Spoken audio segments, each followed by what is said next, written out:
Very good morning. आवाज आ रही है तो यस कर दो, नहीं आ रही है तो नो कर दो। हम्म। आवाज आ रही है तो यस कर दो और नहीं आ रही है तो नो कर दो फटाफट से। Good morning. Good morning. चलिए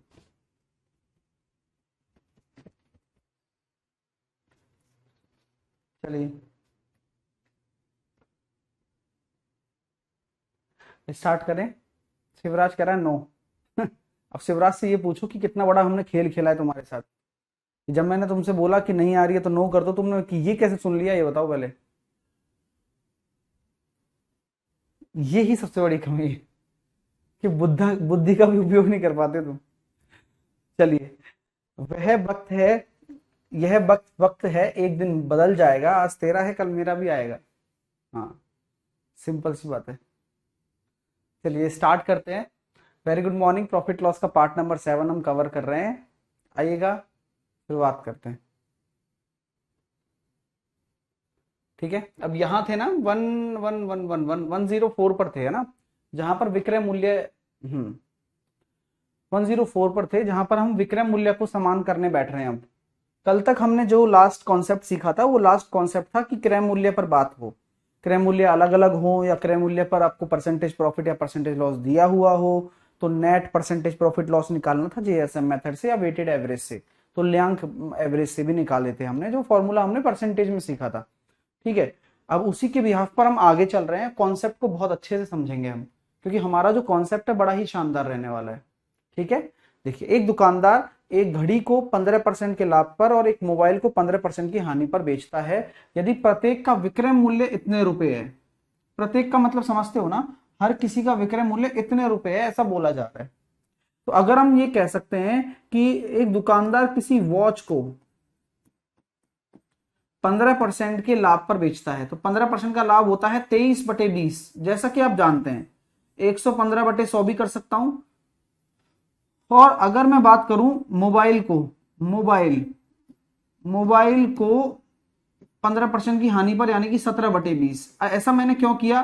क्योंकि यहां बोला गया है साफ साफ कि भैया विक्रय मूल्य बराबर है, ना कि प्रॉफिट एंड लॉस। बात दोनों में समझ में आ रही है कि क्यों ये 23/20, क्यों ये 17/20 आया? क्योंकि यहां विक्रय मूल्य बराबर है, प्रत्येक विक्रय मूल्य 1200 है, बराबर है। तो यहां से हमारे पास कंक्लूजन निकल कर आया कि वॉच बटे मोबाइल 23/17 हो गया। अंडरस्टैंड? अंडरस्टैंड? यस। अब यहां हम ये कह सकते हैं कि ये जो रेशो आ रहा है, ये जो रेशो आया, ये क्रय मूल्य का भी रेशो है। तो एक तो ये तरीका है, बट जमा नहीं, हमें परसेंटेज प्रॉफिट एंड लॉस निकालना है। तो इससे हम केवल बांट सकते थे अगर कुछ क्रय मूल्य गिवन होता, बट यहां कुछ नहीं गिवन है, तो ये मेथड यहां कोई काम का नहीं है मेरे अकॉर्डिंग। तो सर फिर कौन से मेथड से करेंगे वो बताता हूं। आपने ले लिया एक वॉच, 15% का लाभ होता है 20 से 23। अगर 20 आपका क्रय मूल्य है तो 23 आपका विक्रय मूल्य है। अगर आपने ले लिया मोबाइल, तो मोबाइल में आप बोलेंगे 20 से 17। तो आपने एक चीज नोटिस की होगी यहां पर मेरे प्यारे विद्यार्थियों, कि अगर ये सीपी आपका 20 है, ये आपका 20 है, तो ये दोनों बराबर हैं। लेकिन ये दोनों बराबर होने का कोई मतलब है? नहीं मतलब है, हमें विक्रय मूल्य बराबर करना है। तो यहां पर विक्रय मूल्य बराबर करने के लिए 17 का गुणा यहां होगा और 17 का गुणा यहां होगा, 23 का गुणा यहां होगा और 23 का गुणा यहां होगा। किसी को कोई दिक्कत नहीं। यानी कि क्या इस क्वेश्चन का ये एकमात्र मेथड है?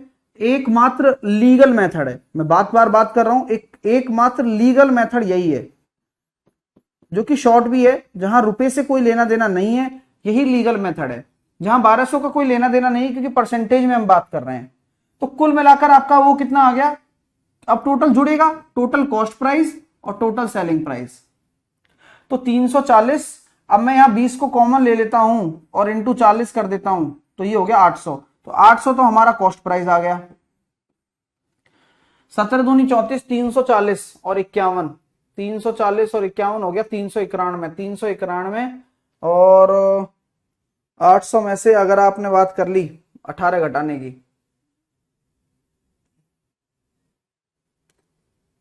792, 782। तो अभी यहां नोटिस करता हूं कि 18 का लॉस हो रहा है 800 के रेस्पेक्ट में हो रहा है गुणा 100, तो 2 से काटा 9, 2 से काटा 4, तो ये हो गया सर 2.25% का लॉस। मेरे कितने सारे बच्चे ऐसे सोच रहे होंगे सर समझ में नहीं आया, है ना? कितने सारे ऐसे स्टूडेंट हैं जिनके समझ में नहीं आया, वो आराम से बोलें, कोई मैं उसकी उनकी बात सुनूंगा भी और मैं उनको समझाने की कोशिश भी करूंगा कि भाई कैसा कॉन्सेप्ट है। ये है एक एकमात्र लीगल मेथड। मैं इलीगल मेथड्स पर भी बात करने वाला हूं, लेकिन इलीगल मेथड को हम समर्थन नहीं करते हैं क्योंकि वो प्रश्न गलत करवा देते हैं, बट मैं करवाऊंगा, इस चीज को समझाने की कोशिश करूंगा। अभी ये किसको कोई दिक्कत है? हमें कुछ सर सक्सेसिव केस नहीं लगा सकते। कल ही रोमिश मैंने बात बताई है भाई, कल ही बात बताई है कि दो अलग अलग प्रोडक्ट हैं मेरे दोस्त, एक घड़ी है, एक आपका क्या नाम है मोबाइल है। अब दो अलग अलग प्रोडक्ट में कभी भी सक्सेसिव लगता ही नहीं है, तो आपका जो ये सजेशन है ये तो ओवर रूल्ड हो गया ना। हाँ, मतलब आप तो ये खुद सोचिए कि आप बोलकर ही पाप कर रहे हैं। ठीक सर, बिना इक्वल किए भी आंसर आ रहा है, सोनम कह रही है। सोनम, मैंने बार बार ये चीज लिखी है कि एकमात्र लीगल मेथड है ये, एकमात्र लीगल मेथड की बात की है मैंने। सर 1200 का क्या यूज है? 1200 का कोई यूज यहां नहीं होगा। रीजन बता सकते हैं आप मुझे? रीजन मैं बताता हूं कि 1200 रुपए एक रुपया में है। यहां आपसे अगर प्रॉफिट लॉस परसेंटेज में पूछा गया है तो आप डेटा का यूज ना भी करें तो भी कोई दिक्कत नहीं होती है। तो आप ये बात समझिए कि कभी भी परसेंटेज में बात हो, परसेंटेज प्रॉफिट निकालना हो, परसेंटेज लॉस निकालना हो, परसेंटेज निकालना हो, तो कभी भी आपको दिए गए डेटा से मतलब नहीं रखना है। आसान बना दिया ना मैंने? डेटा से मतलब कब रखेंगे सर? डेटा से मतलब तभी रखेंगे जब यहां रुपीज में पूछा जाता हो, पैसे में कितना लॉस हो रहा है, कितना प्रॉफिट हो रहा है। अंडरस्टैंड? सर 800 कहां कैसे आया? 800 इन दोनों को गुणा करके जोड़ने पर आया, क्योंकि टोटल क्रय मूल्य जोड़ेंगे, घड़ी का क्रय मूल्य और मोबाइल का क्रय मूल्य अलग अलग, घड़ी का विक्रय मूल्य, मोबाइल का विक्रय मूल्य, तो दोनों को जोड़ा है तभी तो टोटल क्रय मूल्य निकला, टोटल क्रय मूल्य निकला और टोटल विक्रय मूल्य निकला, और तभी तो हमने हानि या लाभ निकाल दिया। तो यहां हानि दिख रही है ना, क्योंकि विक्रय मूल्य कम है, सेलिंग प्राइस कम है 800 के रेस्पेक्ट में। सर इसको और कोई मेथड से कर सकते हैं? मैं अश्विनी बार बार एक बात बोल रहा हूं, this is the one and only legal method. तो फर्स्ट ऑफ ऑल हमें इस लीगल मेथड पे दिमाग लगाना है, इलीगल मेथड पर दिमाग नहीं लगाना है। हाँ चलिए, अब आते हैं सर कोई दूसरा मेथड बता दो ऐसे क्वेश्चन को करने का अगर पेपर में जल्दी करना हो। तो this is called illegal method. Illegal method क्यों है मैं समझाता हूं कि अगर आपका विक्रय मूल्य समान है, कब लगता है ध्यान रखना, एसपी आपका सेम है, दोनों का, दोनों अलग अलग ऑब्जेक्ट हैं। पहली बात तो दो अलग अलग ऑब्जेक्ट होते हैं तो आपका सक्सेसिव लगता नहीं है। ठीक है सर, एसपी और सीपी को ऐड क्यों किया भाई? तभी तो आप कुल मिलाकर देखोगे ना, कुल कुल प्रॉफिट, कुल प्रॉफिट निकालने के लिए कुल आपको क्रय मूल्य, कुल आपको विक्रय मूल्य करना पड़ेगा। तो एसपी अगर आपका सेम है इलीगल मेथड में, पहली बात, और दिए गए परसेंटेज भी सेम है, यानी कि profit percentage is equal to loss percentage, तभी ये इलीगल मेथड वर्क करता है। जो मैं बता रहा हूं वो आप एक एक बार सुन लो, तब आपके सारे डाउट क्लियर हो जाएंगे। लेकिन आप सुनने से पहले अगर डाउट क्रिएट करेंगे तो आपको कुछ समझ में नहीं आएगा, और फिर ठन ठन लाल मदन गोपाल। ठीक है, अभी मैं जो बोल रहा हूं इलीगल मेथड कैसे वर्क करता है ये भी बताता हूं। मैं तो हर चीज बताता हूं, बस मेरे स्टूडेंट ध्यान से सुने। तो अगर इलीगल मेथड की बात करते हैं तो दो कंडीशन होनी चाहिए लगाने के लिए। पहली कंडीशन एसपी सेम होना चाहिए, जो कि इसमें है। दूसरी चीज, परसेंटेज प्रॉफिट और परसेंटेज लॉस बराबर है। देखो 15% का लॉस हो रहा है, 15% का ही प्रॉफिट हो रहा है। अगर ऐसा है तो हम डायरेक्ट क्या लगा सकते हैं, प्लस का 15 माइनस का 15 माइनस 15 इंटू 15/100, अब आप लोग आश्चर्य करोगे, सर ये तो 2.25% का लॉस ही आ रहा है, ये तो सक्सेसिव लग गया। लेकिन मैं अभी दोबारा से बोलता हूं कि सक्सेसिव तो लग ही नहीं सकता है। एग्जैक्टली तो इसलिए ये मेथड लीगल है, वो मेथड इलीगल है। इलीगल का इलाज ये है कि भैया केवल इसी कंडीशन में लगेगा, अगर परसेंटेज प्रॉफिट और परसेंटेज लॉस अलग अलग हो गए तो ये भी नहीं लगेगा, यहीं से होगा। तो अगर आपको कोई पकड़ के पूछे तो आपके पास अब जवाब है, कॉन्सेप्ट क्लियर है आपका, आप बेवकूफ बन नहीं सकते किसी के बनाने के बाद भी। अंडरस्टैंड? हाँ, एक बच्चा कह रहा है सर सक्सेसिव से भी हो सकता है। अरे मैं बता तो रहा हूं भाई, बार बार एक ही चीज बोल रहा हूं कि तुम गलत चीज को सही करने की कोशिश कर रहे हो, जो कि गलत चीज तो गलत है और उसको बताया जा रहा है क्यों गलत है। बट कुत्ते की पूंछ कितनी भी गड्ढे में डाल दो 50 साल तक, लेकिन वैसी की वैसी रही, मतलब नहीं है ना भाई साहब। आपको बार बार एक ही चीज समझा रहा हूं। चलिए, अब अगला प्रश्न आपकी स्क्रीन पर है, आप इसको भी कर सकते हो। अब आप मुझे बताओ, आप सक्सेसिव से करके बता दो। कोई बच्चा लोग मैं जो समझा रहा हूं उस पर समझने की कोशिश क्यों नहीं करते हो? एक ही कमेंट को 50 बार करने का क्या लॉजिक है? ये लो, अब करके बता दो, लो मान जाऊं तुम्हें।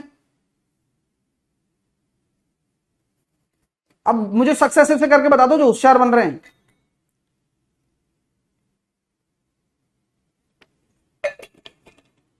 ले बताओ, एक अलग ही बच्चा आ गया, बोल रहा एसपी सेम कहां है? नहीं है भाई, नहीं है, कोई बात नहीं।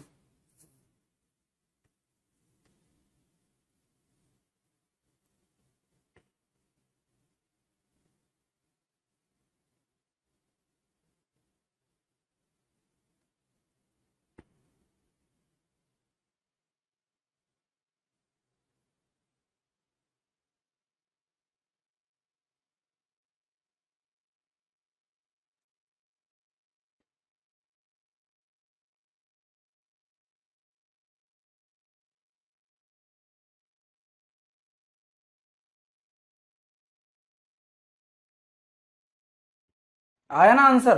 लीगल मेथड से चलने पर ही आएगा, इलीगल मेथड से करके दिखा दो तो मान जाऊं तुम्हें।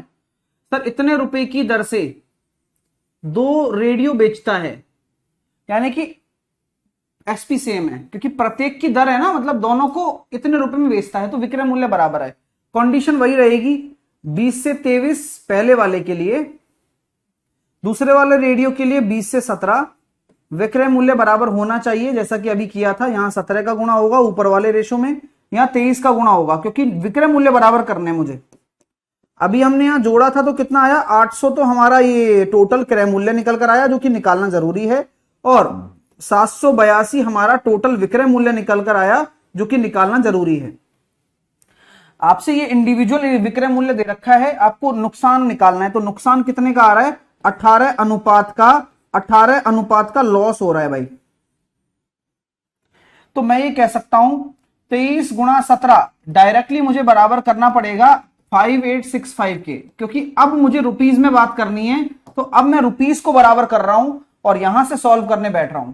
तो मैंने 17 से काटा, 17 तिया 51 बचे 7, 17 ती 51, 17 चौके 68, 68 और 8, 17 पंजे 85 और 23 एकम 23, 23 पंजे 115, 15 आ रहा है, एक रेशो बराबर 15 रुपया।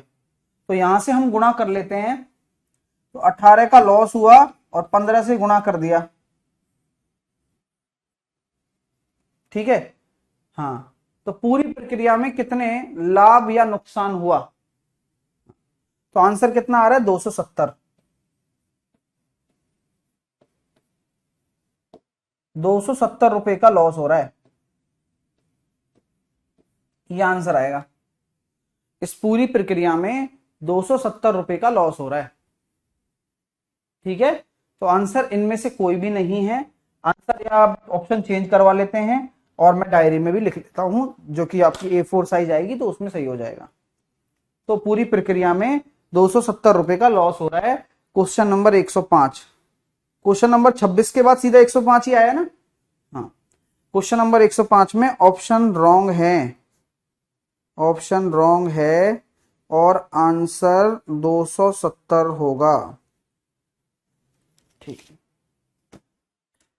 ओके, सर मुझे बताओ कि 782 इक्वल टू 5865 नहीं होगा सर। नहीं निशांत, बोला गया है ना कि 5865 ईच, यानी कि प्रत्येक का विक्रय मूल्य इसके बराबर। अंडरस्टैंड? अब तो आई हो गया। चलिए सर 135 एक का ऐसे नहीं होता है, पूरी प्रक्रिया में पूछा गया है ना। आप ऐसे अपनी मर्जी से आंसर मत दिया करो, यही सबसे बड़ी प्रॉब्लम है। मतलब आपके जो काउंटर प्रश्न है जैसे कि आप पूछते हो, आप उन काउंटर प्रश्नों को खुद से एक बार रिवाइज किया करो। यार ये मैं प्रश्न सही पूछ रहा हूं क्या, मैं चेक करता हूं। अब ऐसे थोड़ा सा टाइम लगेगा इनिशियली, क्योंकि हम तो फाउंडेशन क्रिएट कर रहे हैं आपका, ऐसा पढ़ा रहे हैं जो आपको हमेशा काम आने वाला है। मतलब आप पेपर में बैठेंगे आपको पता रहेगा यार ऐसे करना है, ये गारंटी है मेरी। बट आराम से चीजें सीखिए और एक एक चीज को पढ़िए और प्रश्न करिए। सर 23 और 17 कैसे आया, 23 17 से कैसे आया, 23 17 से कैसे आया? गलत जा रहे हो, आप शुरू से जाओ, है ना। आप शुरू से जाओ, शुरू से कैसे जाओगे? पहले आपने 20 से 23 किया, फिर 20 से 17 किया, फिर दोनों को बराबर किया, ऐसे जाओ। अगर अचानक से देखोगे ना तो आपको लगेगा यार ये गुणा क्यों कर दिया सर ने। शुरू से स्टेप करो। सर 18% के बाद थोड़ा सा समझ नहीं आया, 18% नहीं है, 18 का लॉस है। तो लॉस 18 का है, मुझे 18 रेशो की वैल्यू ही निकालनी है रुपया में। तो 1 रुपया, 1 रेशो बराबर कितना रुपया है, तो बराबर किया ना, इसके बराबर कर दिया पैसे रुपए के बराबर। 1 रुपये बराबर 15 आया तो 15 से गुणा कर दिया। अब टाइम लगता है सर, 23 इंटू 17 ही क्यों किया? बराबर करने के लिए, क्योंकि सेलिंग प्राइस बराबर होने चाहिए। कंडीशन तो यही होती है ना कि अगर आप रेशो को बराबर करोगे नहीं, अगर आप सेलिंग प्राइस को इक्वल करोगे नहीं, तो फिर आपसे पूछेगा कौन? तो ये सेलिंग प्राइस आपको इक्वल करने पड़ते हैं। चलिए अगला करें। हाँ, एक बच्चा कह रहा है सर हिंदी में 2 रेडियो लिखा है, आप हिंदी पढ़ना जानते नहीं है, अब हिंदी की भी कमजोरी निकल कर आ रही है। देखो कि एक दुकानदार 5865 की दर से, ये दर पता है क्या होती है? आप दर का मतलब ही नहीं समझे। मैं आपसे बोलूं कि मैं 5 रुपए की दर से 25 आम खरीद लेकर आ गया, तो 5 रुपए में 25 थोड़ी लेकर आया हूं। अभी मैंने जब आपको ये बोला होगा ना, तब आपका बुद्धि चल गई होगी, यार बात तो सही कह रहे हैं सर। मैं अगर आपसे ये बोलता हूं कि 5 रुपए की दर से मैं 25 आम लाया हूं, तो मैं 125 रुपए के आम लाया हूं, 5-5 रुपए के थे सारे। इस दर का मतलब ये है, आप छोटी सी छोटी चीजों को नहीं समझ पा रहे हैं, सोचो कितनी बड़ी दिक्कत है। इंग्लिश आपकी प्रॉब्लम नहीं है, आप हिंदी भी ढंग से नहीं पढ़ते हो, क्वेश्चन की प्रॉब्लम देख लो। ये सबसे बड़ी समस्या है कि हम पढ़ना ही नहीं जान रहे हैं, और वो भी सिखा रहा हूं मैं आपको। हाँ, अगला प्रश्न देखते हैं। फिर से क्वेश्चन आ गया, अब फिर से रुपीज में बात की गई है, और फिर से आप जवाब देंगे और ट्राई करेंगे। पहले सिंपल रेशो बनाइए, इक्वल करिए, क्योंकि प्रत्येक का विक्रय मूल्य इतना है, फिर बराबर करके लाभ हानि निकालिए। सर बहुत लेट कर रहे हो, थोड़ा फास्ट कीजिए।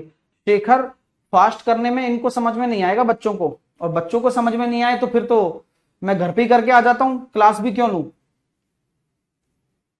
है ना मेरे भाई।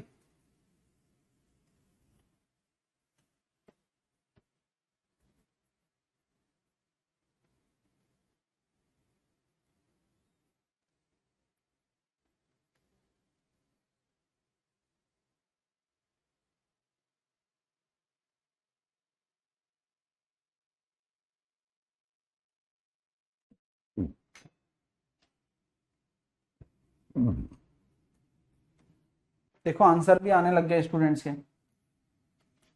देखो, उसे एक वस्तु पर 8% का लाभ होता है, दूसरी वस्तु पर 15% की हानि होती है।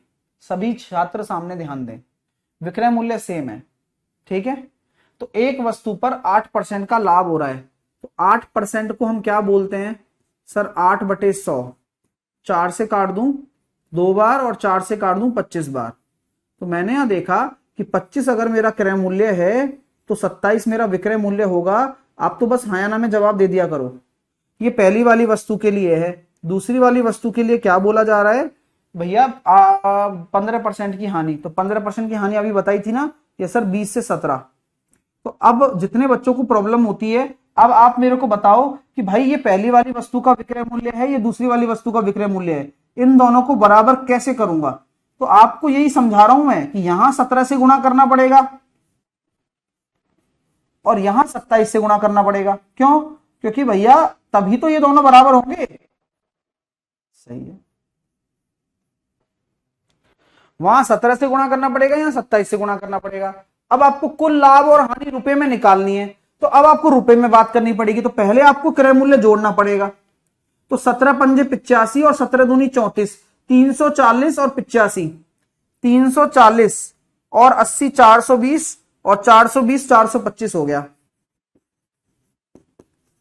और 27 दूनी 54 540 हो गया। तो कुल मिलाकर क्रय मूल्य आ रहा है 5, 6 और 965। कोई दिक्कत नहीं। अब सिमिलरली 17 दूनी 34, 340 और 17 सत्ते 119, 340 और 100 440, 450 459 और 459 का 2 बार गुणा कर दो। तो 9 दूनी 18, 5 दूनी 10 और 1 11, 4 दूनी 8 और 1 9, 918 आपका क्या आ रहा है? विक्रय मूल्य। तो ये टोटल आपका क्रय मूल्य हो गया और ये टोटल आपका विक्रय मूल्य हो गया। कोई डाउट नहीं आना चाहिए, आप सामने देखा करो बस। हमें लॉस कितना हो रहा है, तो अब आप लॉस का अनुपात भी निकाल सकते हो कि कितने का लॉस हो रहा है। तो क्रय मूल्य में से विक्रय मूल्य चले गए, तो 15 में से 8 गया तो 7 और 5 में से 1 गया तो 4, 47 अनुपात का लॉस हो रहा है। बहुत सही है। अब 47 अनुपात का लॉस हो रहा है, तो आपके पास दो ऑप्शन है कि आपका लॉस हो रहा है 47 अनुपात, तो 47 का जो गुणज है 94 वही आंसर होगा। एक तो ये तरीका है, बी ऑप्शन आंसर हो गया, क्योंकि यही 47 का गुणज भी है। क्योंकि आपको पता है कि जब आप अब रुपीज में बात करोगे तो आप 27 गुणा 17 को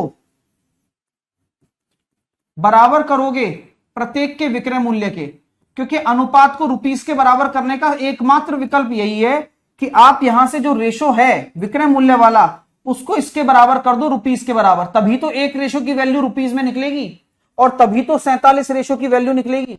तो आपको जानकर अच्छा लगेगा कि हम इसको काट सकते हैं। 17 पंजे 85, 17 चौके 68 और 27 दूनी 54।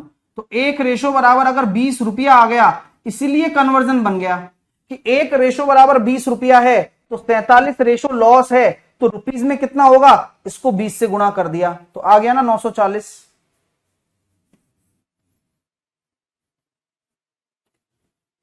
पहले समय ले लो, क्योंकि आप जो समय लोगे वो आपके ही भले के लिए लोगे, आप सीखने के लिए लोगे आप, और किसी से कंपेयर मत करो। कोई नवाब पैदा हुआ नहीं था बचपन से, उसने भी सीखा ही होगा। कोई पेट से सीख के नहीं आता है, ये सब चीजें यहीं सीखी जाती हैं और उम्र के साथ सीखी जाती हैं। तो आप लोग आज सीख रहे हो, अच्छी बात है। तो पहली बात तो कंपेयर कम करो, दुनिया से कंपेयर कम करो, क्योंकि दुनिया आपको वैसी पीछे ढकेलती है, आगे नहीं ले जाती है कभी भी। आपको खुद को अच्छे से साबित करना है। सर इस प्रकार के सक्सेसिव में एक दूसरे को काट सकते हैं या नहीं? अरे मेरे भाई मनीष, तू अलग जिंदगी में क्यों जी रहा है भाई मेरे? जब तेरे को पहले ही बता दिया गया है, अब तेरे पता है यही दिमाग में कीड़ा है और तू सीख नहीं सकता मेरी क्लास से अब, क्योंकि तू शुरू से ही ऐसा बन चुका है।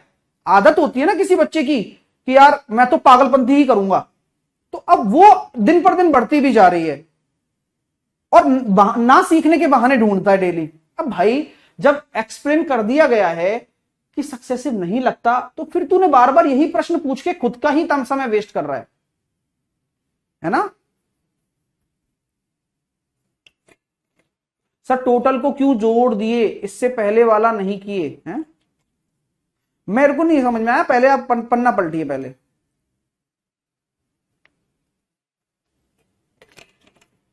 सर इस मेथड में वेटेड एवरेज क्यों नहीं लगता? क्योंकि ये वैसा है नहीं ना। वेटेड एवरेज तो सीपी वाले में लगता है केवल। यहां सीपी वाला कॉन्सेप्ट कहां है? अंडरस्टैंड? यहां क्रय मूल्य बराबर होता ना तो वेटेड एवरेज लग जाता।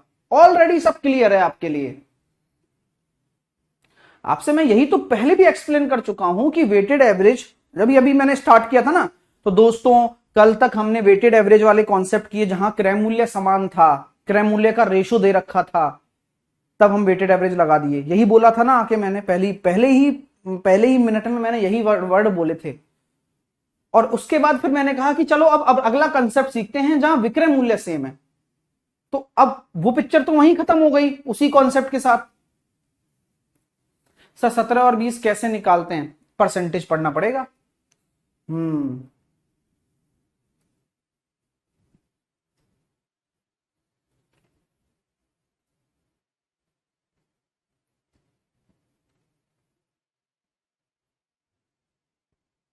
ठीक है,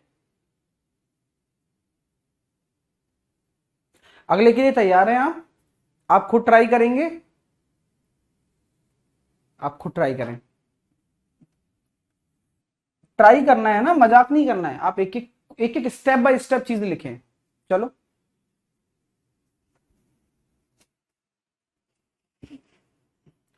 जिनको नहीं आया अगले में आ जाएगा, बस सामने ध्यान दें।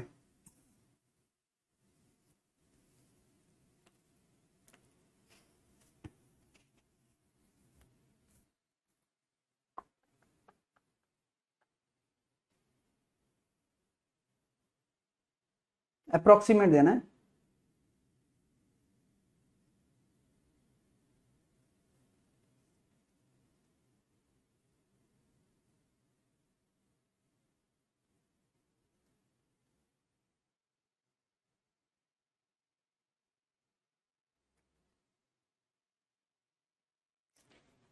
एक व्यक्ति 50,000 रुपए के दो मोबाइल फोन खरीदता है, 50,000 रुपए के। अब यहां देखो कितना प्यारा कॉन्सेप्ट है। ये कॉन्सेप्ट क्या पहले के इक्वल है वो देखना पड़ता है कि यहां 50,000 रुपए में दो मोबाइल फोन खरीद रहा है। तो मैं अब आपसे एक प्रश्न पूछूंगा जो आप नहीं समझ पाते हैं, यहां फिर इंग्लिश में पढ़ता हूं। A person bought two mobile phones for 50,000 rupees. तो क्या ये 50,000 दोनों अलग अलग फोन का है या दोनों का कंबाइंड है?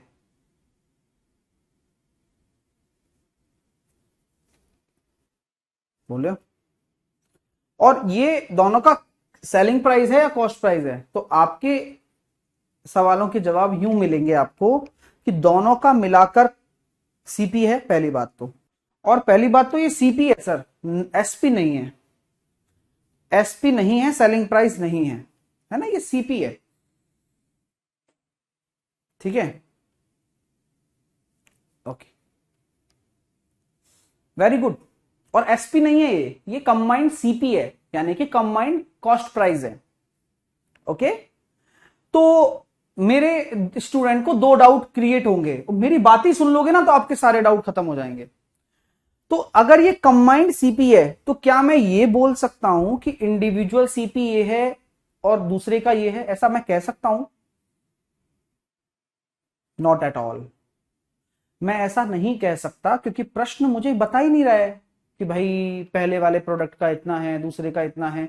उसने तो दोनों का कंबाइंड बताया है सर। पॉइंट है मेरी बातों में?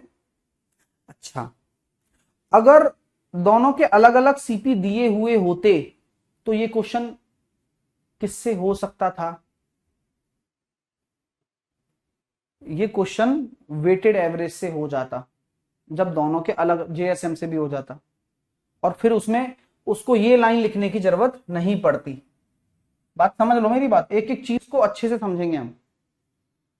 अगर दोनों अलग अलग सीपी दिए हुए होते तो हम उनका रेशो निकालते, उसका प्रॉफिट हो रहा है दूसरे पर लॉस हो रहा है, ऐसा ऐसा बोला जाता और वेटेड एवरेज लगाते और हमारा आंसर आ जाता।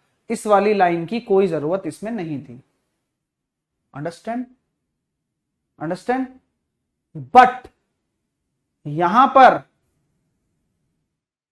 कंबाइंड दिया गया है, अलग अलग का पता नहीं है, इसलिए ये लाइन एग्जामिनर द्वारा ऐड की गई कि दोनों का विक्रय मूल्य बराबर है। अब सॉल्व होगा ये। तो अब आपके सामने इस क्वेश्चन के साथ साथ आपकी थियरी भी दिमाग में क्लियर हो गई है कि ऐसा होगा तो ऐसा होगा, ऐसा नहीं होगा तो ये लाइन होगी, और कॉन्सेप्ट बदल गया। पहले जो मैंने बोला ना उसे मन में रिवाइज करें, और फिर कोई डाउट है तो पूछ लें, पहले करें। मैं समय इसलिए ही दे रहा हूं, वरना मैं सीधा क्वेश्चन सॉल्व कराता। लेकिन ये थ्योरी प्लस क्वेश्चन चल रहे हैं, और ये थ्योरी भी आपको बताई जा रही है, ओरली बताई जा रही है, जिससे कि आप एक बार वीडियो दोबारा से भी देखेंगे तो आपको समझ में आएगा कि सर ने क्या वर्डिंग्स कही थी हमसे।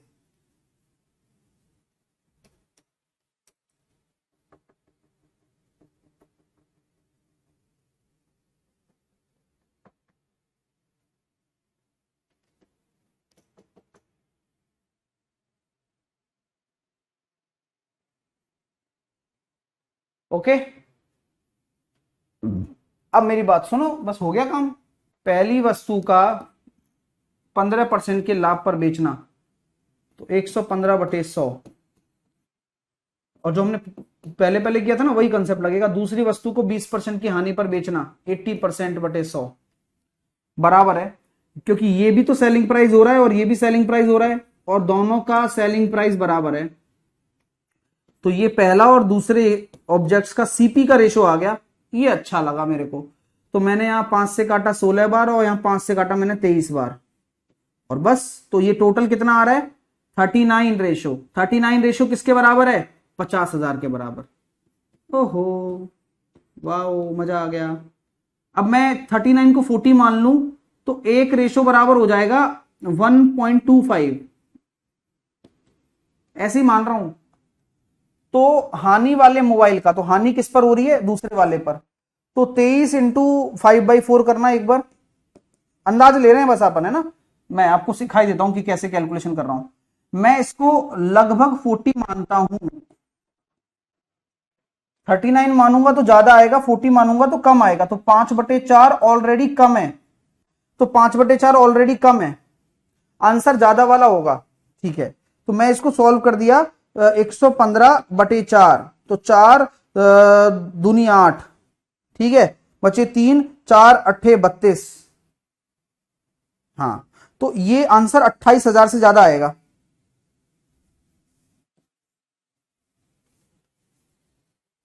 कैसा लगा बता दो। अमेजिंग चीज सिखा रहा हूं, और आप लोगों को ये लग रहा होगा कि सर ये कैसे, ज्यादा कम क्या होता है। दिस इज कॉल्ड तराजू मेथड, जैसा कि मैंने पढ़ाया है आपको, तराजू मेथड। गजब की कैलकुलेशन है, बच्चा बना दिया कैलकुलेशन को। मजा आया ना। तो ना केवल आप चीजें सीख रहे हो, आपको ये पता लग रहा है कि ऐसा क्यों हुआ।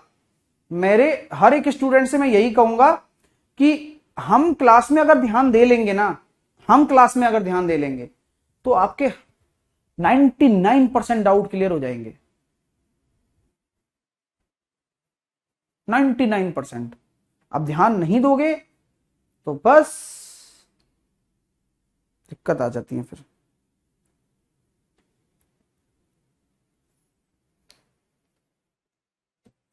आगे चले सर, रेशो मेथड से करो। अरे ये रेशो मेथड ही तो है, अब यही तो बेवकूफी है।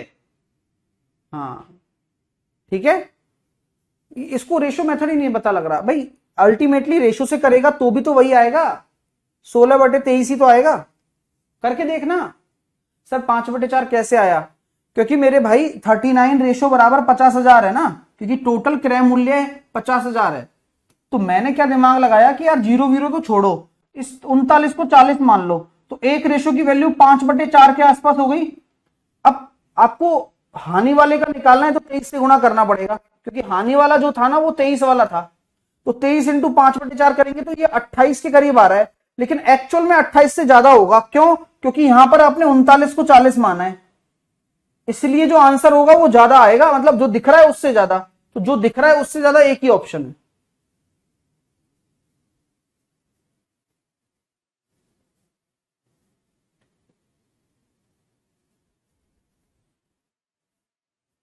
ठीक है, एक बच्चा कह रहा है सर इक्वल करके करिए।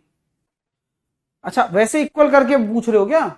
मत करना, उससे बहुत टाइम लगेगा, ये सबसे अच्छा मेथड है। अब आपको पता लगना चाहिए कि ये क्यों लगा। अब मैं आपसे पूछूंगा ना इस बात पे।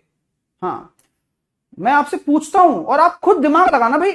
आपको है ना पता है ऐसा बनना है, मतलब आपको एक समझ लो कि आपका ये ट्रेनिंग सेशन चल रहा है और आपसे क्रॉस क्वेश्चन भी पूछे जा सकते हैं। आपसे मैं पूछता हूं, चलो मेरे भाइयों, जो पिछले प्रश्न कर रहे थे आप और इस प्रश्न में क्या फर्क है, पहले तो ये खुद बताओ आप। पिछला प्रश्न जो कर रहे हो पूनम नहीं, एसपी नहीं है, सीपी है, क्योंकि सीपी पर ही तो परसेंटेज प्रॉफिट या परसेंटेज लॉस निकलता है। ये पूरा एसपी है, लेकिन ये तो है सीपी। लॉजिक्स पे बात करो मेरे साथ। एसपी इक्वल है, लेकिन एसपी भी जो निकलेगा वो सीपी से ही तो निकलता है।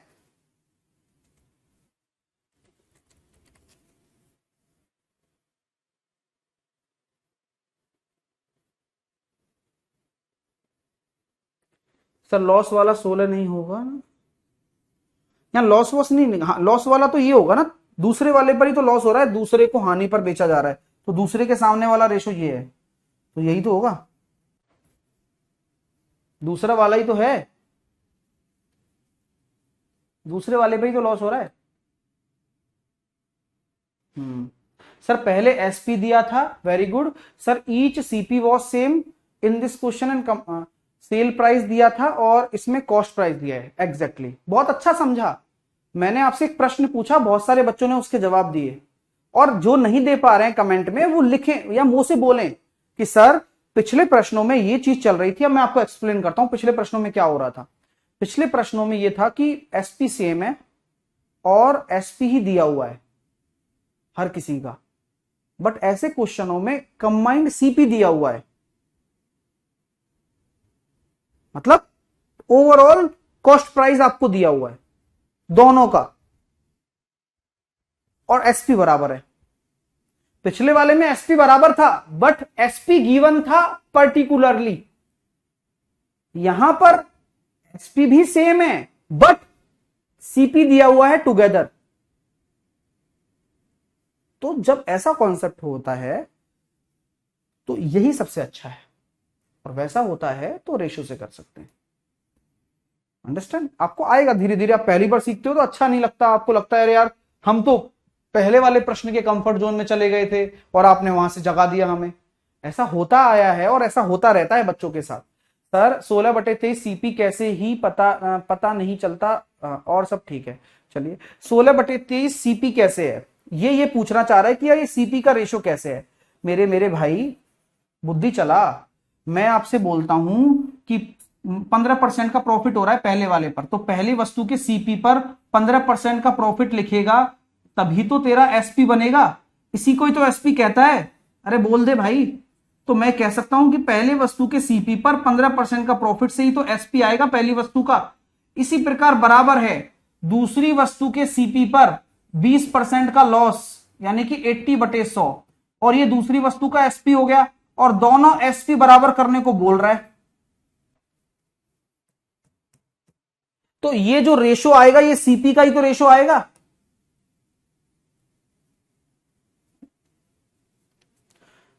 चलिए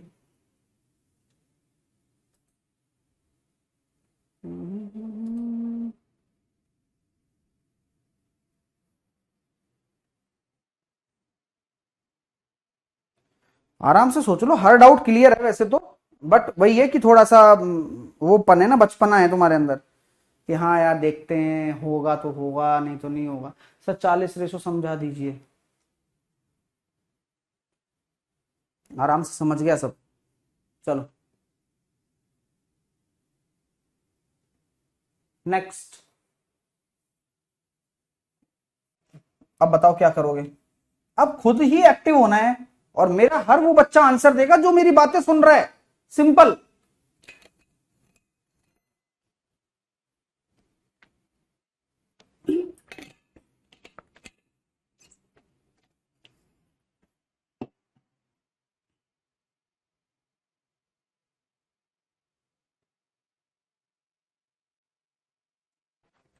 सर दो वस्तुओं का क्रय मूल्य समान है। अरे वाह, क्रय मूल्य बराबर है दोनों का। पहली को 20% के लाभ पर, दूसरी को 25% के लाभ पर। पूरे सौदे में क्या होगा, 45/2। 22.5% का लाभ।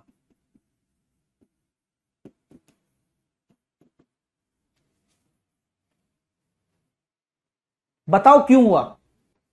मैं तो हर वक्त आपकी परीक्षा लूंगा और मैं आपके दिमाग को पूरा सेट कर दूंगा, आपके सारे डाउट यही खत्म कर दूंगा, क्योंकि मैं हूं और मैं आपके लिए हूं।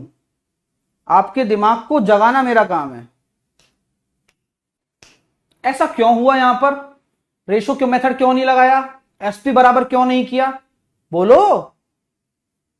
एग्जैक्टली अमित, बहुत अच्छा। क्योंकि सर यहां पर सीपी सेम था। अब सीपी सेम होती है तो वो वाली लाइन हट जाती है, विक्रय मूल्य सेम वाली। यही तो बोला था मैंने पिछले वाले क्वेश्चन में आपको। और जब वो हट जाती है तो क्वेश्चन तो फिर सिंपल जेएसएम और वेटेड एवरेज का बन गया कि 20 से कम 20, 25 से कम 25, 20 25 45 और एक और एक 2 बांट दो, तो ओवरऑल आ गया। ओवरऑल प्रॉफिट प्लस में आ रहा है इसलिए।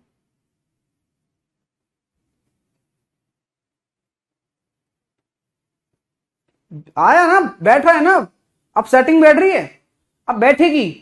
अब जैसे बच्चे क्या ही कह रहे हैं, जैसे कि कोई कोई बच्चे हैं उनको ऐसा हो रहा है सर सब आ तो रहा है समझ में, बट कंफ्यूजन है। अब कंफ्यूजन दूर कैसे होगा? चैलेंजेस से होगा। चैलेंजेस कैसे? जैसे कि बीच में ये क्वेश्चन आ गया, अब ये चैलेंज है आपके लिए। अचानक से आपने दिमाग ने सोचा यार ऐसा क्वेश्चन कैसे हो सकता है। आप अब आप रटे नहीं हो, अब आपको समझ में आने लग गया।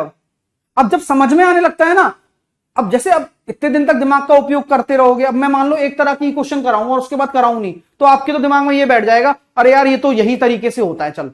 इसके बाद अगर मैं कोई दूसरा क्वेश्चन चेंज कर दूं तो आपके पास उसका जवाब नहीं है, बट यहां जवाब है कि क्यों, कैसे, कब हुआ और कैसे प्रश्न से कैसे होगा। अंडरस्टैंड? चलिए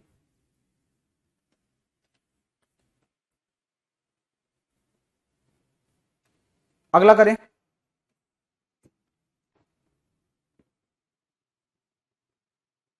बिना पेन चलाए।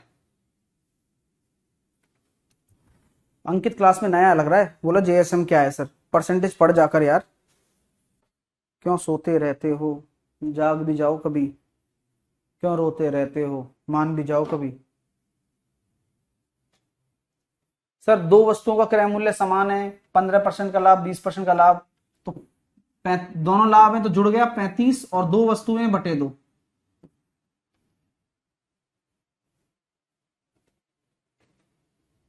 अगला, दो वस्तुओं का क्रय मूल्य समान है, पहले पर 20% का लाभ और 10% की हानि, तो 20 माइनस 10, 10, दो वस्तुएं बटे दो, 5। तीन वस्तुएं जिनका क्रय मूल्य समान है, एक को 20% के लाभ पर, दूसरी को 12% की हानि पर और तीसरी को 13% के लाभ पर, तो 20 और 13 33, 33 में से 12 चला गया तो 21 बटे 3, 7% का लाभ।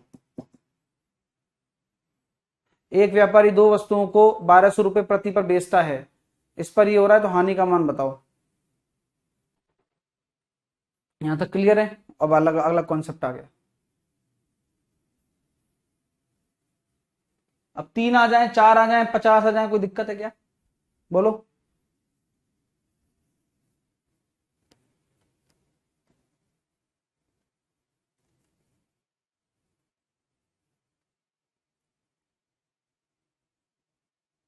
सुधीर कह रहा है थोड़ा हार्ड कराइए, बताइए सुधीर। सुधीर ये रहे ना हार्ड, ये वाले हार्ड ही थे। अब हार्ड आ रहे हैं तो उनका एक विकल्प भी होता है दूसरा आसान बनने वाला। अब हर प्रश्न को हार्ड थोड़ी बनाएंगे, आसान भी तो बनाएंगे ना। हाँ चलिए आइए।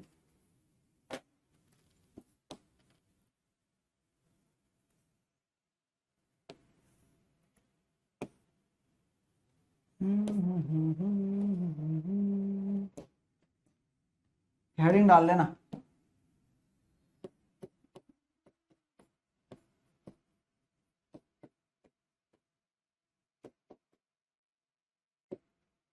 मान लो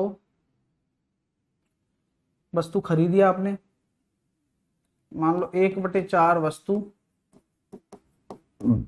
16% के प्रॉफिट पर 1/3 15% के लॉस पर और रिमेनिंग 20% के प्रॉफिट पर, तो ओवरऑल प्रॉफिट एंड लॉस क्या होगा बताएं। यहाँ सीपी सेम वाला कॉन्सेप्ट ही है ये, लेकिन यहां पर मैंने फ्रैक्शन में दे दिया क्वेश्चन आपको, है ना। तो सेम वही काम करना है। टोटल वस्तुएं मानिए या टोटल सीपी मान लीजिए 12, 1/4 करेंगे तो 3 आया, 1/3 करेंगे तो 4 आया। वेटेड एवरेज लगाओ, जेएसएम लगाओ और आंसर दो। चलो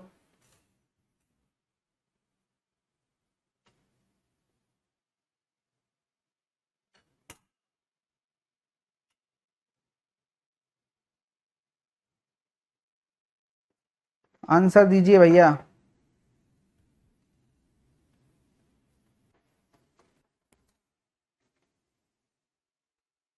सर सीपी सेम हो तभी में प्लस होगा, तभी में प्लस। अरे प्लस माइनस तो प्रॉफिट एंड लॉस पे डिपेंड करता है यार। देखिए भैया, तो मैंने यहां जानबूझ के माना कि मेरी 12 वस्तुओं का सीपी बराबर है, और जिसमें 3 वस्तुएं 1/4 16% के लाभ पर आ गई है, फिर बची हुई 4 वस्तुएं 15% की हानि पर हैं, ये हानि हो जाएगी, ये लाभ है। अब बचा कितना, 5, 20% का प्रॉफिट। अभी जरा देखिए आप, तो काम ऐसे हो सकता है, 16×3 = 48 माइनस 12×5 = 60 और 20×5 100/12, तो ये हो गया बॉस माइनस का 12, 88/12 परसेंटेज में आ रहा है ना। तो हम यहाँ कह सकते हैं 4 से काटा मैंने 22 बार, 22/3% का प्रॉफिट हो रहा है। तो कुल मिलाकर इस पूरे व्यापार में 22/3% का प्रॉफिट हो रहा है। अभी जो गलती कर रहा है वो गलती करे, लेकिन वो गलती से सीख ले। मजा आया क्वेश्चन करने में? हाँ सर, मैं आज ही लाइव आया हूं, जो आज आए हैं उनका वेलकम है।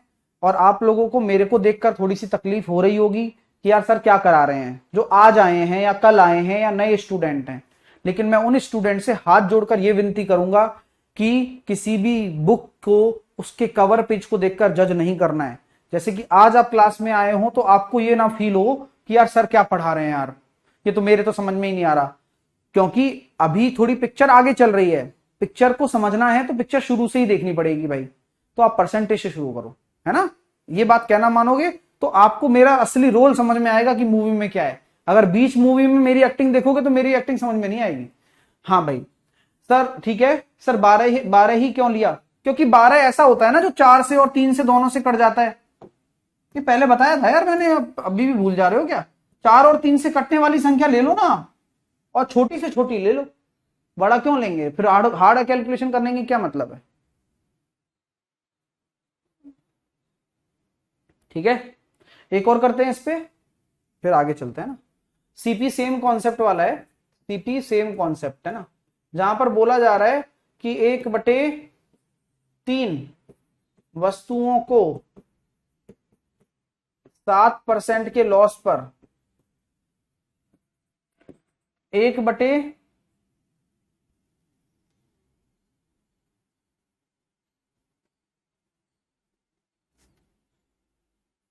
हो गया, 1/5 वस्तुओं को 20% के प्रॉफिट पर और रिमेनिंग को 10% के प्रॉफिट पर, तो ओवरऑल क्या होगा?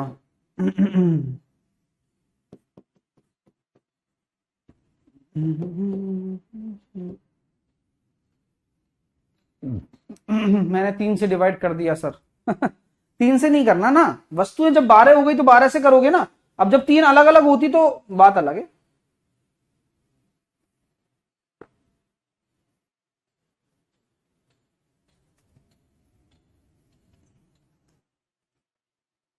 मैंने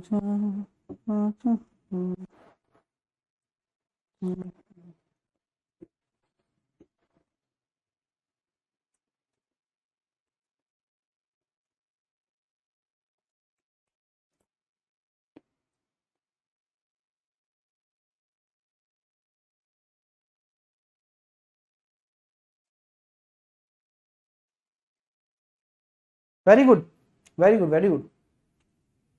अब 15 मानूंगा, जिससे 1/3 हो जाएगा 5, 1/5 हो जाएगा 3 और 15, जिससे कि देखो ना 8 तो ये हो गया, 15 में बचेगा कितना, 7 ही तो बचेगा। यहाँ 7% का लॉस है, यहाँ 20% का प्रॉफिट है और यहाँ 10% का प्रॉफिट है।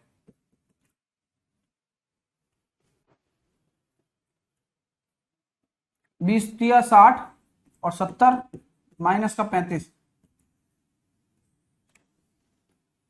95/15, 19/3।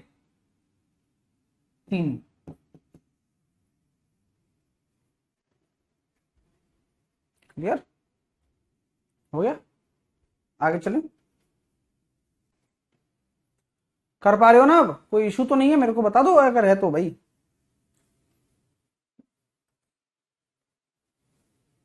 वेरी गुड यार, अच्छा कर रहे हो, बहुत सही कर रहे हो। पता है पहली पहली बार में बच्चा समझ नहीं पाता इन कॉन्सेप्ट्स को, और अच्छी बात पता है क्या है कि हमें आज कारण पता है कब क्या कैसे लगता है। खींच खींच के लेके चलाऊं ना मैं, इसी वजह से चला ये, पता तुम्हें, वरना पता नहीं चलता बच्चों को। पहली पहली बार में हवा नहीं लगती है, दूसरी बार में बच्चा जब नोट्स रिवीजन करता है और तीसरी बार वीडियो देखता है तब समझ में आता है कि कब क्या लगना चाहिए। अगर आपको आज आ रहा है ना तो बहुत अच्छा कर रहे हो भाई। मैं तो बहुत सारे बच्चों को पढ़ा चुका हूं ना भाई, मेरे को तो एक्सपीरियंस है इस चीज का कि कैसे कैसे नालायक बच्चे होते हैं। तुम तो नालायक से थोड़े से ऊपर हो, ज्यादा नहीं हो लेकिन हो तो सही, फिर भी परेशान करते हो तुम। चलो अब आते हैं अपन 112 पर। 112 क्वेश्चन है, इज्जत दीजिएगा इसको, है ना, इज्जत देना। अब कोशिश करना ये है क्या चीज यार, ये अभी तक जो हमने टाइप पढ़ा है उससे कैसे अलग है, और अलग नहीं है तो कैसे होगा। मैं आपको समय शुरू करता हूं, पढ़ने के समय है ये, करने नहीं होता है तो कोई फांसी नहीं लग रही है।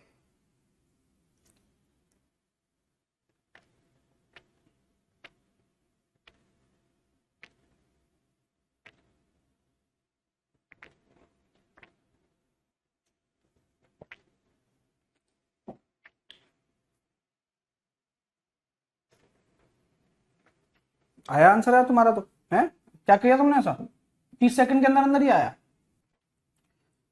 एक व्यापारी दो वस्तुओं को 1200 रुपए प्रति वस्तु के दाम पर बेचता है, तो क्या मैं इस लाइन को पढ़कर आप सभी से इस चीज की एनओसी लेकर आ सकता हूं कि आपको इसमें कोई ऑब्जेक्शन नहीं है कि एसपी सेम है, दोनों प्रोडक्ट का अलग अलग है और वो 1200 रुपए है लेकिन सेम है।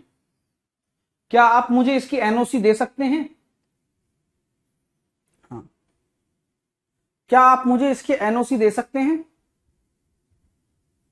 हाँ या ना में जवाब दे दो।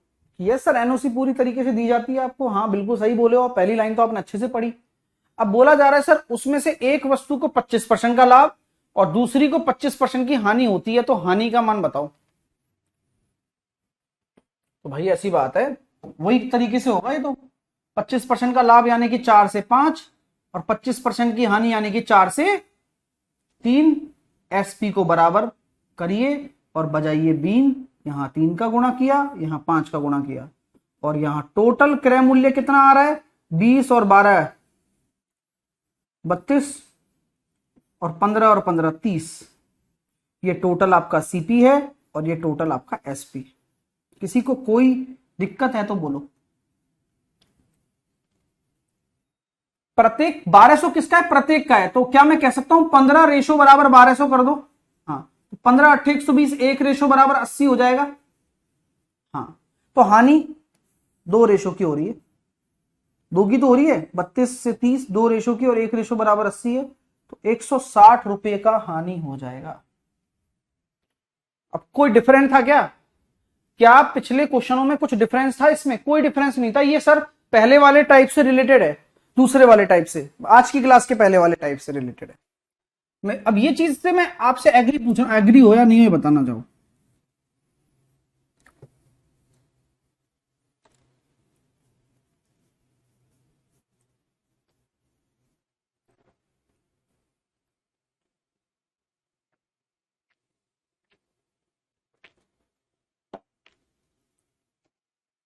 111 नंबर सॉल्व करें सर, कर तो दिया। 20 तीनों के क्रय मूल्य सेम है तो रेशो 1 1 1 होगा। तो जब भी सेम होता है ना तो 20 और 13 33, और 33 में से 12 गए तो 21, क्योंकि हानि है वो, बटे 3 कर दो। अगला करो। आपका कॉन्सेप्ट भी वही है और परसेंटेज में निकालना है। तो अब परसेंटेज में निकालना हो तो मैं आपसे बोल दूं कि इसका कोई काम नहीं है। एग्री करते हो नहीं करते हो बोलो।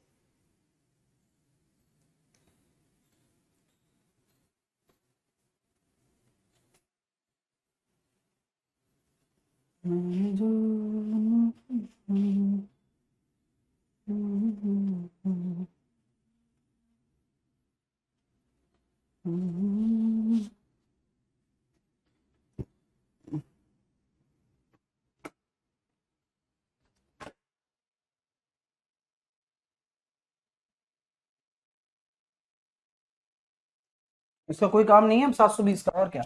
अब पहली वस्तु पे 20% का लाभ हो रहा है, 5 से 6, और 25% की हानि हो रही है, यानी कि 4 से 3, और दोनों के विक्रय मूल्य समान है, तो यहां 2 से गुणा कर दो बस। क्या गजब की बात है। हाँ, बराबर करना होता है, जरूरी नहीं दोनों में गुणा हो। अब यहां से गुणा होने से हो गया, तो देखो 8 और 5 13, तो आपका क्रय मूल्य आ गया, और 6 और 6 12 आपका विक्रय मूल्य आ गया। तो कितने की हानि आ रही है? 1 की हानि आ रही है, 13 के रेस्पेक्ट में आती है, सीपी के रेस्पेक्ट में, और 7.69% का लॉस।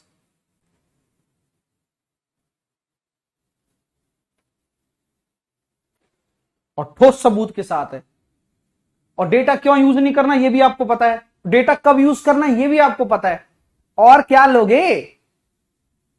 हाँ, डेटा क्यों क्यों यूज नहीं किया बताओ, चलो बताओ। डेटा को यूज क्यों नहीं किया यहां पर? पहले क्यों उड़ा दिया? क्या डेटा यूज ही नहीं करूंगा? ऐसी क्या चीज मैंने देखी जिससे कि मेरे को लग गया कि डेटा यूज ही नहीं करना? सर इलीगल मेथड से इसका गलत आ रहा है, क्योंकि तुम्हारा बुद्धि नहीं है ना, दिमाग में नहीं लग रहा तुम्हारा यहां पे। इलीगल मेथड तो क्यों नहीं लगा बताओ? क्योंकि जब मैंने इलीगल मेथड पढ़ाया था तब मैंने साफ साफ ये बोला था कि मेरे भाई एसपी सेम होना चाहिए और परसेंटेज प्रॉफिट और परसेंटेज लॉस भी सेम होना चाहिए। वहां है क्या? यहां कहां है बताओ? ये 20 है, ये 25 है। हर चीज का जवाब यही मिल जाएगा क्लास में, अगर ढंग से पढ़ लिया तो। क्योंकि सर परसेंटेज में पूछा है। Very good very good very good very good my dear. Next, mobile व घड़ी का समान मूल्य पर बेचे जाते हैं सर। अब 20% का लाभ, घड़ी पर 25% का लाभ, कुल लाभ इतना है, तो घड़ी का क्रय मूल्य बताओ, आराम से करना। विक्रय मूल्य सेम दे रखा है, पहली लाइन से पता लग गया।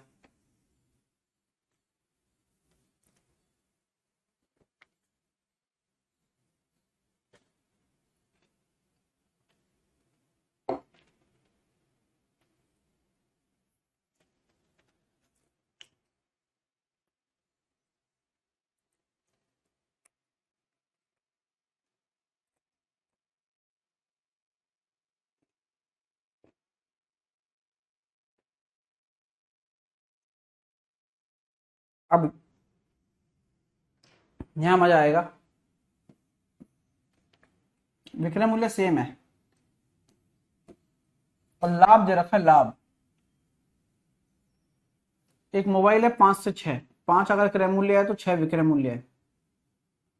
घड़ी 4 से 3, अच्छी बात बताऊं क्या है? घड़ी में लाभ हो रहा है भाई 4 से 5। तो ये तो अपना मोबाइल का है, ये वॉच का है, इनको बराबर करना जरूरी है, 5 से गुणा करना जरूरी है, 6 से गुणा करना भी जरूरी है। 6 चौके 24 और 25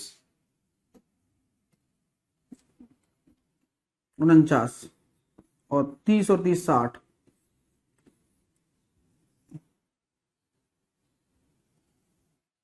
कितना आ रहा है सर? 11 का प्रॉफिट आ रहा है, और वो है 880 रुपए के बराबर है।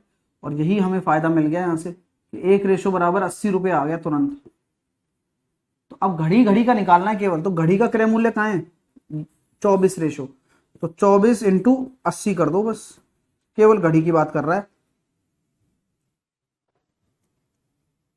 1920। कुछ अलग है क्या? मेरे को बताओ दो, आपको फील आ रहा है नहीं आ रहा?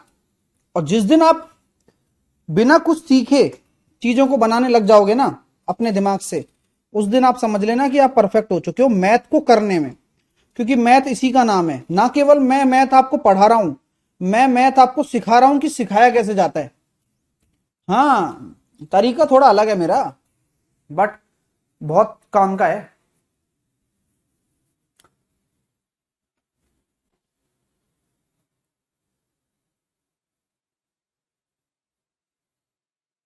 अगला करें, आपके ऊपर ही डिपेंड करता है कौन करता है, देखते हैं। अब देखो कॉन्सेप्ट आपके सामने है, तरीका आपके सामने है, आपने लगा दिया तो मान जाएंगे। सोच समझ के, सोच समझ के। यहां खेल बहुत दिमाग का खेल है यार, मतलब जिसने लगा दिया ना, मतलब वो दिल खुश कर देगा मेरा।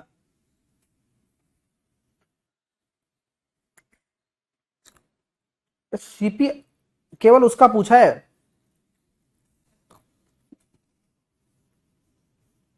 एक का। अरे आंसर भी निकाल लिया भाई, अरे वाह, इतनी जल्दी क्यों से। चलो कोई नहीं, आप मुझे एक चीज बताना बस,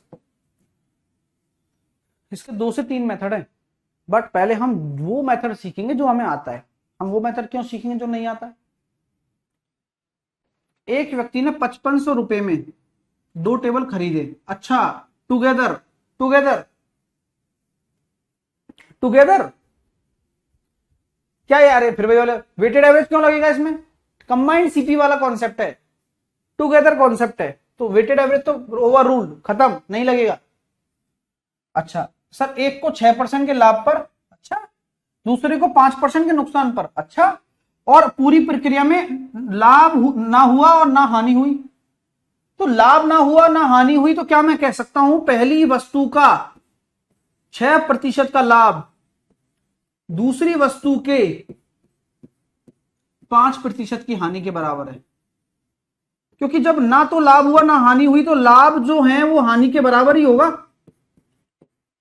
तो पहली और दूसरी का जो अनुपात आ गया वो 5/6 आ गया, और 11 रेशो बराबर 5500 आ गया, 1 रेशो बराबर 500 आ गया, और यहां 2500 पहली वस्तु का आ गया, और ये 3000 दूसरी वस्तु का आ गया।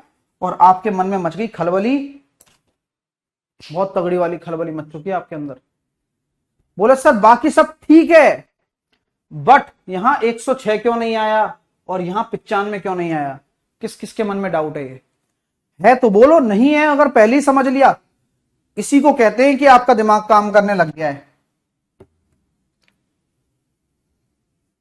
भाई दो बच्चे के मन में 2 डाउट हो सकते हैं कि सर आप जो काम कर रहे हो तो यहां 6% ही क्यों लिख रहे हो, 6% का तो लाभ है, और पिछले वाले प्रश्नों में तो आप हमेशा 106 लिखते थे, और नुकसान होता तो 95 लिखते थे, यहां क्यों नहीं लिखा ये चीज। 106 और 95 यहां क्यों नहीं आया, आप में से कोई बता सकता है डियर, कोई भी डियर बता सकता है क्या।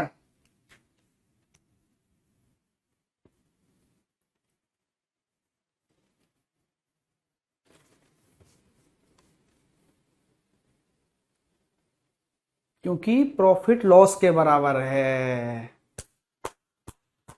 वेरी गुड अजरुद्दीन, अजरुद्दीन ने भी क्लियर किया है। सर वो सीपी बराबर एसपी बराबर होता है, यहां एसपी बराबर थोड़ी ना है, वहां विक्रय मूल्य बराबर होता है, यहां विक्रय मूल्य बराबर थोड़ी ना है, यहां तो प्रॉफिट लॉस के बराबर है।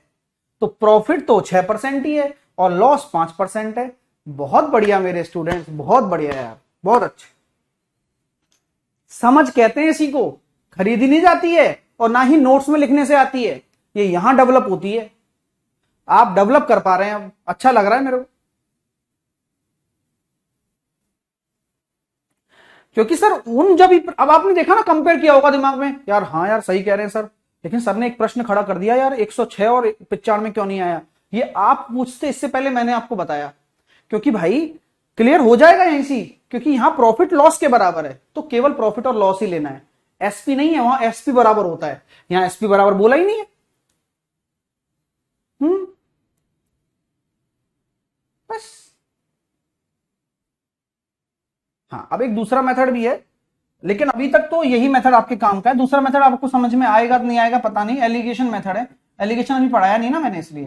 तो एलिगेशन मेथड क्या कहता है, पहला प्रोडक्ट है उसको 6% के लाभ पर, दूसरा प्रोडक्ट है उसको 5% की हानि पर, और ना प्रॉफिट हुआ ना लॉस हुआ तो 0%। तो क्या करते हैं, 6 में से 0 गया तो 6, और 0 में से 5 गया तो 5, तो वही 5:6 में डिवाइड कर देते हैं, बात बराबर ही। लेकिन ये सही है क्योंकि हम अभी इस जोन में है, उस जोन में हम आए नहीं अभी।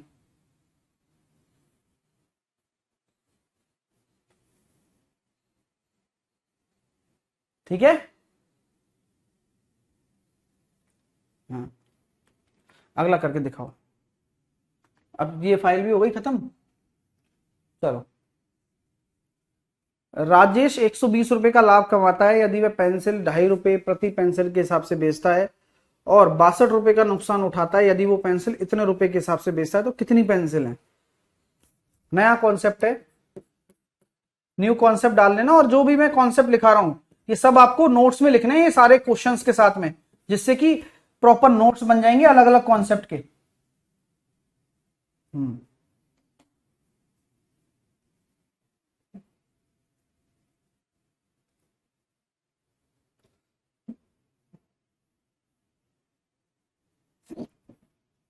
दिमाग लगाओ बस, अगर दिमाग लगने लग गया ना तो बस क्वेश्चन ही नहीं बचेगा। मैं बोल रहा हूं ना आपसे, क्वेश्चन तुम्हारे सामने हाथ जोड़ के खड़ा रहेगा, बोले माफ कर दो मुझे, आगे से ऐसा नहीं करूंगा। जिनसे नहीं हुआ कोई बात नहीं।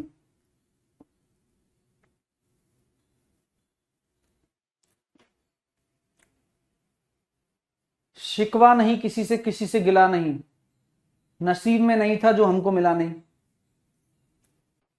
चलो, कंसेप्ट ध्यान दो। 120 रुपए का लाभ कमाता है यदि वह पेंसिल की कीमत 2.5 रुपए पेंसिल रखता है। माना एक्स पेंसिल है और 2.5 रुपए की पेंसिल है एक, 2.5 रुपए प्रति पेंसिल के हिसाब से बेचता है। तो ये विक्रय मूल्य हो गया एक्स पेंसिलों का। और 62 रुपए का नुकसान हो जाता है यदि वह 1.85 के हिसाब से बेचता है एक्स पेंसिलों को। तो आप मुझे साफ साफ बताओ कि भाई साहब ये 120 रुपए का लाभ हो रहा है, लेकिन ये सेलिंग प्राइस नहीं है, लाभ है, और ये 62 रुपए का लॉस हो रहा है। ये 120 रुपए का लाभ है और ये 62 रुपए का लॉस है। क्यों है, कहानी क्या है, बताओ। मैं ये कहता हूं सर, जैसे ही उसने अपने सेलिंग प्राइस को प्रति पेंसिल कम किया, कितना कम किया, बस इतना बता दो, उसने अपने सेलिंग प्राइस को कितना कम किया, कितना कम किया। जैसे ही उसने कितना कम किया, तो सर 2.5 से अगर 1.85 कर दिया ना, तो स्थिति तो बहुत बदतर हो गई है। कैसे हुई है, 50 और 15.65 एक्स का ड्रॉप आ गया। गलत कह रहा हूं क्या?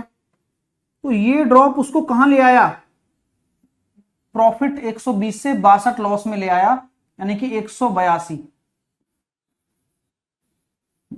182 धड़ाम कर दिया रुपीज में। पॉइंट हटाओ, 2 जीरो लगाओ, 13 पंजे 65, 13 एकम 13, अच्छे 5, 13 चौके 52, 5 से काटा 280 बार आ गया। तो आपकी जो पेंसिल थी वो 280 हो जाएंगी।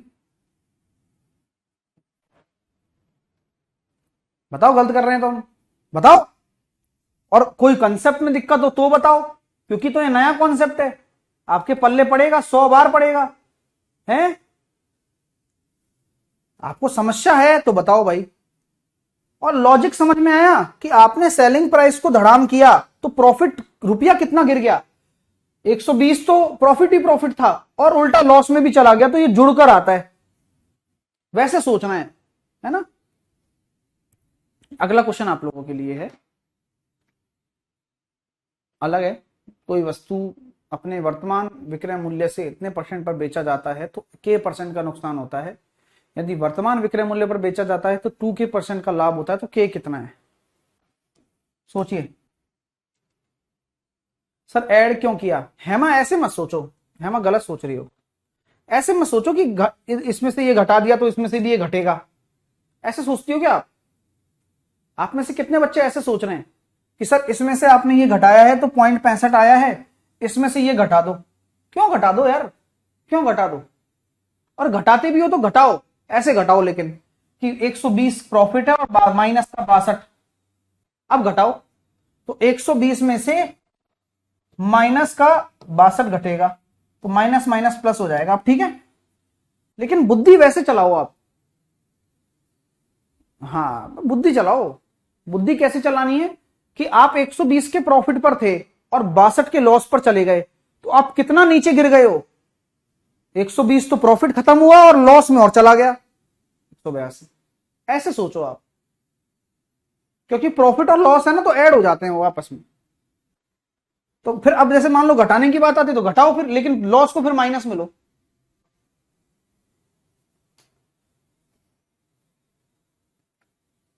है ना? अभी अच्छा क्वेश्चन है, अब इस पे दिमाग लगाओ वरना मैं समझाऊंगा, ये थोड़ा सा अच्छा है, आपको प्रॉब्लम दे सकता है, तकलीफ दे सकता है, बट हर तकलीफ का हल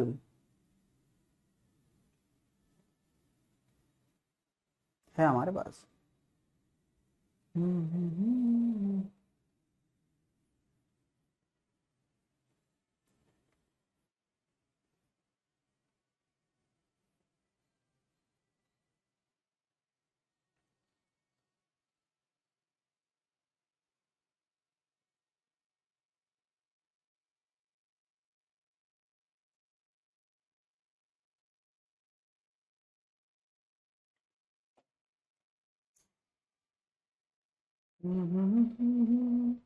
ओहो, आंसर भी आया। सर कोई वस्तु अपने वर्तमान विक्रय मूल्य के इतने परसेंट पर बेचा जाता है, ये 62.5 कितना होता है आप मुझे बता सकते हैं क्या? कोई भी बच्चा बता सकता है तो बताओ।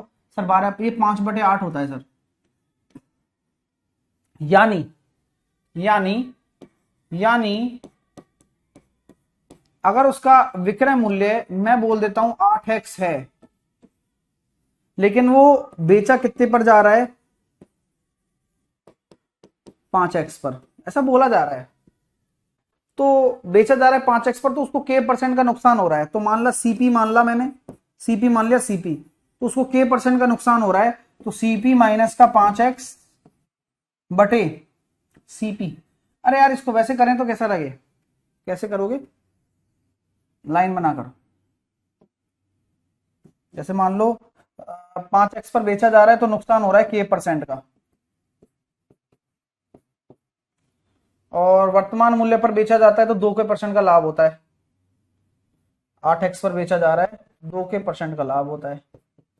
इधर उधर है तो 3% बराबर 3% बराबर 3x घट जाएगा, और k% बराबर x,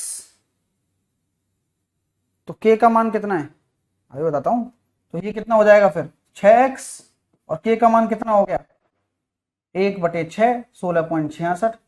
अरे वाह, खोदा पहाड़ और निकली चुईया है। मजा आया?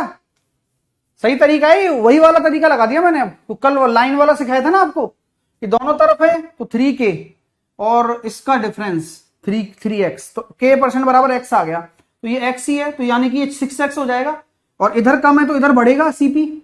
तो बस अब लॉस कितना है वही k ही तो निकालना है। एक का लॉस है 6 के रेस्पेक्ट में। अरे ऐश करो भाई।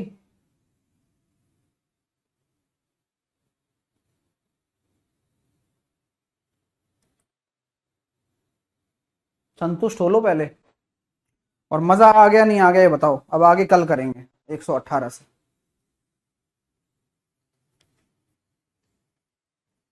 ठीक है, मजा आ गया? सिखाया था ना कल। ये क्वेश्चन कल करेंगे 118, 119, और ये तो कल वाली फाइल थी शायद, अब ये आज वाली फाइल ये और है। अब डिस्काउंट चालू कर देंगे अपन, ठीक है? यहाँ पर अब अपने डिस्काउंट चालू हो गया, यहाँ से यहाँ से। अब कल वाली क्लास में ये क्वेश्चन निपटा देते हैं, फिर डिस्काउंट चालू करेंगे।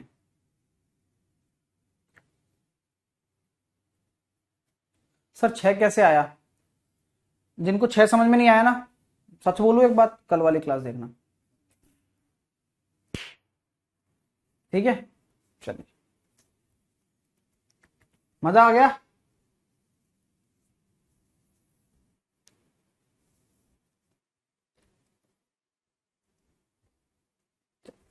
तो बाय बाय, टेक केयर।